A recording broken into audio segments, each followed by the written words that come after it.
and I started way back in 1998. And at that time I thought, let's find a Bible story that we could do as like a 45-minute film.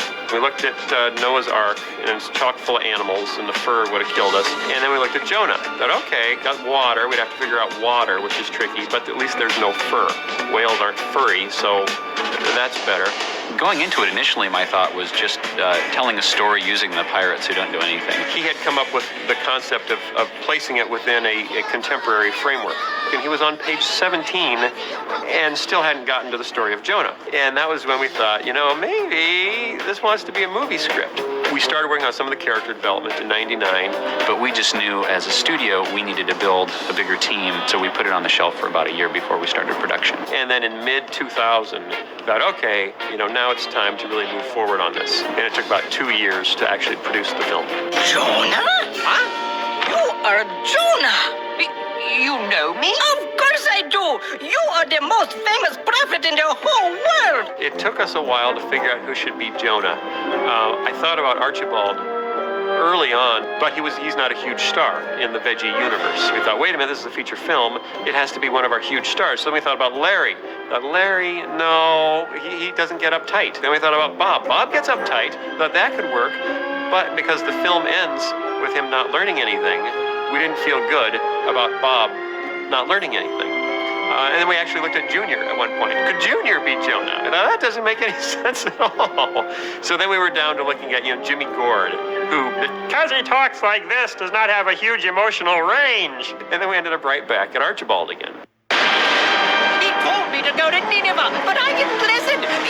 I don't like those people. Ooh, fish slappers. When we first wrote the original ending for Nineveh Repenting, Pa Grape was the king of Nineveh. But when we put it up on boards and watched it through in context with the rest of the film, it just didn't work. It's like, well, what's Pa Grape doing back there? And so from that, we went back and rewrote the whole ending from where Jonah approaches Nineveh up until when Nineveh repents. He reintroduced the pirates back into the story, as the winner of the sweepstakes, which made us then have to go back earlier in the script and add those, the sweepstakes elements into the beginning of the film and all of that. So there was a fair amount of, tweaking that we had to do because of that. Next stop, Tarshish! I'll hoist the mainsail! I'll pop the popcorn! I'll get the moist towelettes!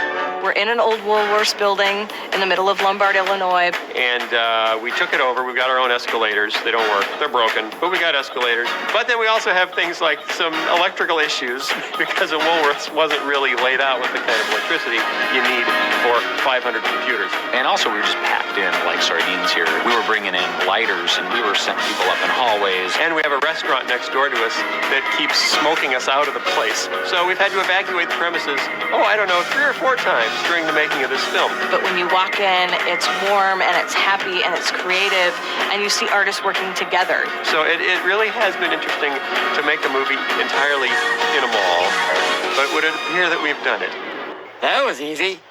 It is very difficult to make limbless vegetables funny. We do have to take on the role of being an actor.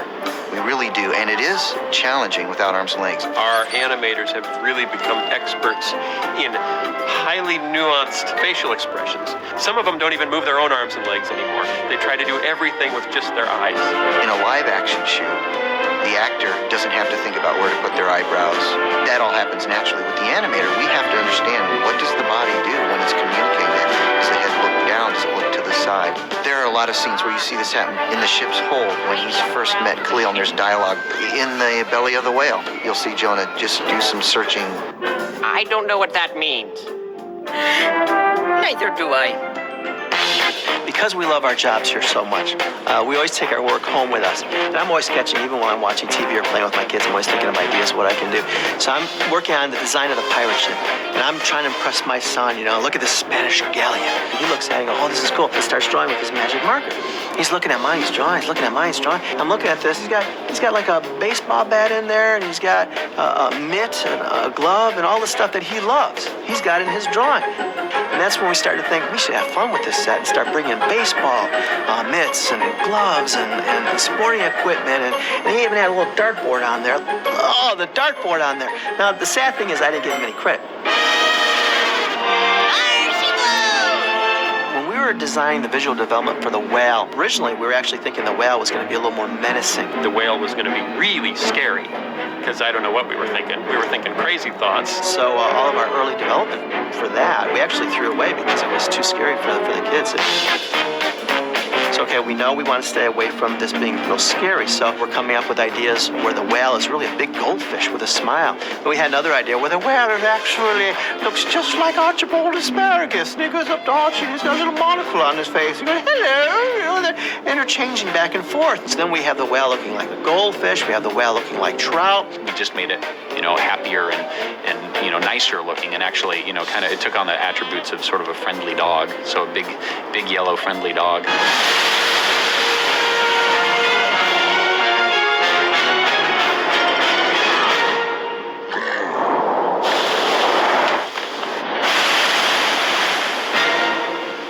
With a live action film, you need a Coke bottle, you get a Coke bottle and you shoot it and there it is. But with 3D, you actually have to construct and model that bottle. And so there's so much attention put into detail of just the little things that, you hardly see on screen at all at times. If you look at the deck of the pirate ship, if you look at the scene of the boat, coming out from the harbor, and then the work of the lighters on top of that, some of those shots took days to light. One shot took close to a month, I think, for an artist to light.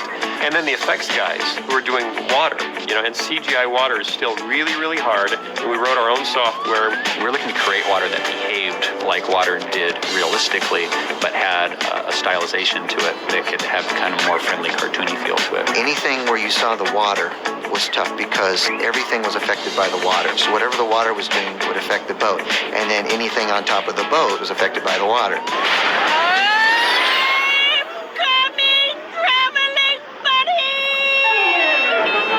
Khalil was very, very difficult to cast. Finding that right person to really fit that character came down to two final people. One of them was Mike, one of our directors, and the other one was Tim Hodge, who's the head of our story department for the film. Final decision was Tim.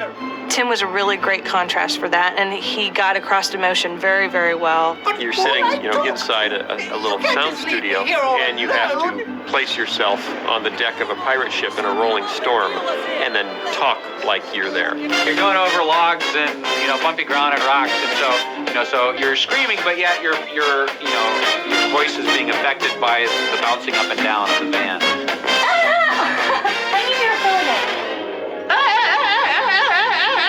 As Mike was writing it, he'd say, we just need, the pirates to ad-lib. And Mike and I both kind of enjoy that. That's, okay, let's just make up stuff. Oh, the napkin guy. Yeah, he used to fold naps. When Junior sees the pirates behind the divider, none of that was scripted. We probably recorded, 10 minutes of bantering with all of those characters and then went back in and, just picked out some stuff to make it as funny as possible. Come on, wake up! We got trouble! If we don't do something quick, we're gonna sink! It looked like, for a while, the movie would not get done. It was about 2 months, 2.5 months before it was supposed to finish, and we were having a very hard time getting things rendered, and that's when all the work is basically done, but the computers have to calculate, draw the actual pictures so they can go out to film. We actually employed people you'll see in the credits as render sleuths, people who would go in and try to find out what's wrong with this picture. We rented a dead store that was right behind, you had to go behind the Dairy Queen to get to it, and run fiber optic cable all the way across the mall to wire up 200 more render boxes so we could finish the film on time. We also had to bring in about 12 or 13 temporary lighting artists, and they were people who had just come off of either Ice Age or Jimmy Neutron. The scariest, worst time was when a lighter said, well, I haven't seen my shots for 2 weeks. This doesn't look good. And the shots actually were being sucked up by the render farm and going to this abyss over here somewhere. It was about 45 days of just total chaos. Many people doubted. I didn't doubt. I knew it was going to be a lot of hard work. We've done it with a very small, intimate crew here. Their passion, their talent is something I've never experienced before. It has been a difficult, hard road to get through Jonah, and with that, they've been the most kind, loving people. There's nothing better in the world than feeling like you've been a part of something that will change people's lives. That's the wonderful miracle and blessing of working here, that I've got a film that says God wants us to give a second chance to everyone.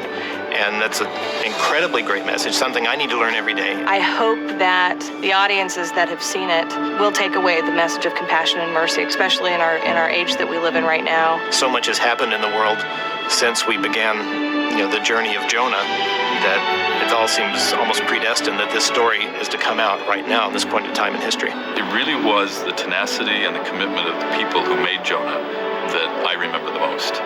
They believe in the message of Jonah, they believe in the project, they believe in Big Idea, and they made the movie possible.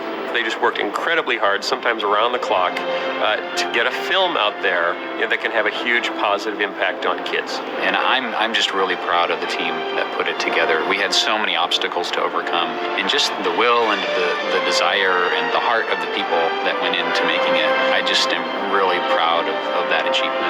I can't believe how hard people worked to get it done, how much they sacrificed because they believed in it so much more than just making a film that's supposed to make a buck. We made a film that's supposed to make a difference, and that's a whole different ball of wax. Hey, could you pass the cheddar biscuits? You're going to finish that one? It's like a half a biscuit. There. What do you mean? You got a stomach ache? From half a biscuit, you got a stomach ache? Hey, there's somebody